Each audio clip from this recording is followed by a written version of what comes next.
বৃত্তিপাড়া কুঠিবাজার ব্যবসায়ী সমিতির 2025-26 সালের নির্বাচন আইনগত জটিলতার কারণে স্থগিত করা হয়েছে। আজ 28শে ডিসেম্বর এই নির্বাচন অনুষ্ঠিত হওয়ার কথা ছিল। এই উত্তেজনা এড়াতে প্রশাসন বাজার এলাকায় 144 ধারা জারি করেছে। সকাল 8টা থেকে রাত 8টা পর্যন্ত জনসমাবেশ, মিছিল এবং শোভাযাত্রা সহ সব ধরনের গণজমায়েত নিষিদ্ধ করা হয়। এ বিষয়ে প্রধান নির্বাচন কমিশনার জানিয়েছেন, আইনের জটিলতা সমাধানের পর নতুন তারিখ ঘোষণা করা হবে। এদিকে উপজেলা প্রশাসন জানিয়েছেন, শান্তি শৃঙ্খলা বজায় রাখতে এই পদক্ষেপ নেওয়া হয়েছে।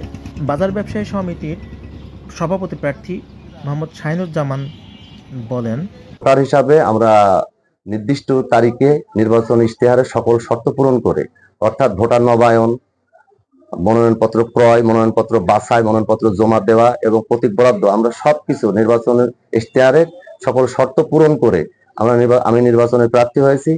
আমাদের নির্বাচনের সকল প্রার্থী সকল প্রস্তুতি শেষ। আমাদের ব্যবসায়ীদের মধ্যে আনন্দের সাথে এটা আলোচনা হচ্ছে, তারা ভোট দিতে আগ্রহী। আমরা দুই প্যানেলের মধ্যে আমাদের কোনো বিরোধ নাই। আমরা একে অপরের সাথে হাসি খুশির মাধ্যমে একসাথে একই বাজারে ভোট চাচ্ছি, ভোট প্রার্থনা করছি, ভোটারদের দ্বারা দ্বারা যাচ্ছি। আমাদের ভোটাররাও গত রাত 8টা পর্যন্ত 10টা পর্যন্ত জানে যে আগামীকাল সকালে এসে আমরা ভোট দেব। আমাদের নির্বাচনী সেন্টার ভোট কেন্দ্র আমাদের প্রস্তুত।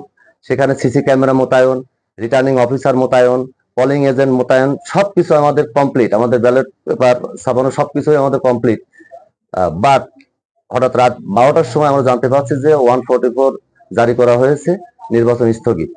তো আমার প্রশ্ন হচ্ছে, একজন সভাপতি প্রার্থী হিসাবে আমরা নির্বাচনের সকল ইশতেহারের শর্ত পূরণ করি, আমরা নির্বাচনে অংশগ্রহণ করলাম, সাধারণ ভোটাররা পর্যন্ত নির্বাচনে আগ্রহী, তাদের মধ্যে আনন্দের সাথে এটা চলছে। আর সেখানে কোন অদৃশ্য শক্তির বলে নির্বাচন স্থগিত হইলো, এটা আপনাদের মাধ্যমে আমার প্রশাসনের কাছে দাবি যে আপনারা একটু যাচাই বাছাই পূর্বক দেখবেন যে আমাদের এই বৃত্তিপাড়া বাজারে নির্বাচনকে কারা বা কে এটাকে প্রভাবিত করছে, প্রশ্নবিদ্ধ করছে, বিতর্কিত করছে। আমরা সাধারণ ব্যবসায়ীরা, গ্রামের সাধারণ লোকাল বাজারে ছোটখাটো ব্যবসায়ীরা, এরা 44 সম্বন্ধে এদের ধারণা নাই।